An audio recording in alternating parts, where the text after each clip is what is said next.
नमस्कार, अस्सलाम वालेकुम, सत श्री अकाल। मैं हूं मोहम्मद अख्तर हुसैन, अखिल भारतीय NGO महामंच और न्यूज मंच से।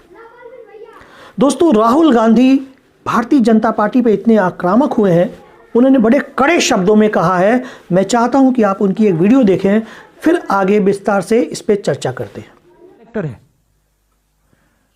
मैं ना नरेंद्र मोदी से ना इन लोगों से डरता हूं, मुझे कोई फर्क नहीं पड़ता। ठीक है, मैं साफ सुथरा आदमी हूं, मुझे ये छू नहीं सकते। बात समझिए।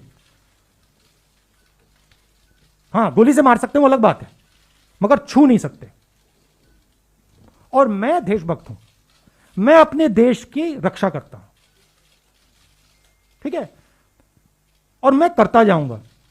मैं अकेला खड़ा हो जाऊंगा, पूरा देश अलग से दूसरे साइड हो जाएगा, मगर मैं अकेला खड़ा होकर खड़ा हो जाऊंगा, मुझे कोई फर्क नहीं पड़ता। ये मेरा धर्म है, मैं उनसे भी ज्यादा फैनेटिक हूं। ठीक है, और यहां क्या हो रहा है, जिस चीज के लिए यह देश लड़ा था 70-80 साल पहले, वो फिर से हो रहा है। आज मेरी बात मत मानो, जब गुलाम बन जाओगे तो फिर मानना। मेरे लिए एक्सेप्टेबल है, मैं तो गुलाम नहीं हूं ना। देखा आप लोगों ने, राहुल गांधी ने कहा कि मैं भारतीय जनता पार्टी और नरेंद्र मोदी से नहीं डरता, मैं साफ सुथरा आदमी हूं, देश से प्यार करने वाला आदमी हूं, ये मेरा कुछ नहीं बिगाड़ सकते, मुझे गोली मरवा सकते, इसके अलावा और कुछ नहीं कर सकते। मैं अपने देश हित में, देश के लिए मैं बोलता रहूंगा, लड़ता रहूंगा। मैं चाहता हूं कि एक और वीडियो देखें आप, उसके बाद इस चर्चा को हम आगे बढ़ाते हैं। Reflection of the mindset of the prime minister. जो इनकी माइंडसेट है वो उनकी माइंडसेट है। ये देखो, हमारे लिए बहुत अच्छा हुआ है कि हमारे 40 लोग मर गए, अब हम चुनाव जीत जाएंगे। आपने इंफॉर्मेशन दी, इंफॉर्मेशन चार पांच लोगों के पास थी। ऐसे मिशन में पायलट्स के पास नहीं होती है, ऐसे मिशन में पायलट्स को लास्ट मिनट में मिलती है। एयर चीफ के पास थी, prime minister, home minister, defence minister, NSA। इन 5 लोगों में से किसी ने इस व्यक्ति को यह इंफॉर्मेशन दी। यह क्रिमिनल एक्शन है, पता लगाना पड़ेगा किसने दी और उन दोनों को जेल में जाना पड़ेगा। और यह प्रोसेस शुरू हो जानी चाहिए, मगर यह प्रोसेस शुरू नहीं होगी। मैं बता दूंगा आपको क्यों, क्योंकि प्रधानमंत्री ने इंफॉर्मेशन दिया होगा। देखा आप लोगों ने, राहुल गांधी ने बड़ा खुल के कहा है, आंतरिक सुरक्षा के नाम पर देश की सरकार उससे खिलवाड़ कर रही है। मैं आपसे पूछना चाहता हूं कि आंतरिक सुरक्षा की जानकारी अर्णव गोस्वामी को पहले कैसे हो जाती है? पुलवामा हमले के पहले, जिसमें 40 जवान शहीद हो गए, 40 माओं की गोद खाली हो गई, इसकी जानकारी अर्णव गोस्वामी को पहले कैसे पहुंच गई? बालाकोट एयर स्ट्राइक की जानकारी अर्णव गोस्वामी को कैसे पहुंच गई? राहुल गांधी के कहने के मुताबिक जो है, प्रधानमंत्री, रक्षा मंत्री और गृह मंत्री, इनके अलावा जो सेना प्रमुख हैं, उनको जानकारी होती है, लेकिन यह जानकारी अर्णव तक पहुंची कैसे? किसने पहुंचाई? अगर यह जानकारी पाकिस्तान को पहुंच गई होती तो शायद हमारे जो पायलट एयर स्ट्राइक करने गए थे, क्या वो वापस आ पाते? तो यह चिंता का विषय है, यह सोचने का विषय है कि आखिर हो क्या रहा है। अर्णव गोस्वामी के 500 व्हाट्सएप पेज जो लीक हुए हैं, जिसे मुंबई पुलिस ने अपने अंडर में लिया है, उसमें यह खुशियां मनाई जा रही है कि अब हम जीत जाएंगे, हमें एक ब्रेकिंग न्यूज मिली है, बड़ी न्यूज मिली है, हम सफल हो जाएंगे। 40 लोगों की मौत पे जश्न मनाया जा रहा है। बालाकोट एयर स्ट्राइक के नाम पर जो है राजनीति की जा रही है। और ये जो पत्रकार है अर्णव गोस्वामी, जो अपने आप को देशभक्त कहता है, आज इसके 500 पेजेस की पूरी डिटेल जो आई है, उसमें इसका काला चिट्ठा खुलकर सामने आया है। लेकिन अफसोस इस बात का है कि सरकार के लोग क्या इसको पूरी जानकारी पहले देते थे जो होने वाली घटनाएं होती थी? बड़ा अफसोस होता है, जिस वक्त 40 जवानों की शहादत पे पूरे देश की आंखें नम थी, पूरा देश रो रहा था, उस वक्त ये अर्णव गोस्वामी जश्न मना रहा था अपने व्हाट्सएप चैट के जरिए। आइए आपको एक और वीडियो दिखाता हूं हमारे देश के प्रधानमंत्री माननीय मोदी जी की, उसके बाद इस चर्चा को और आगे बढ़ाएंगे। अब आप हमारे अर्नब को ही देख लीजिए,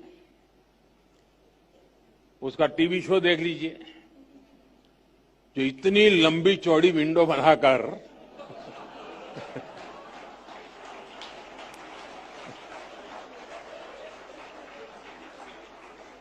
इतने सारे गेस्ट बुलाकर अर्नब की अदालत शुरू होती है।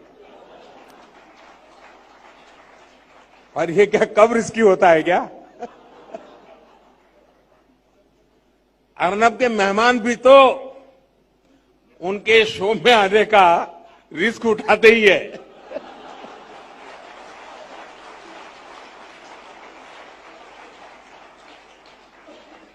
खैर, मजाक अपनी जगह है। अर्नब ने चुनौती स्वीकार की और इसलिए आज रिपब्लिक टीवी जैसा नेटवर्क वो स्थापित कर पाए हैं।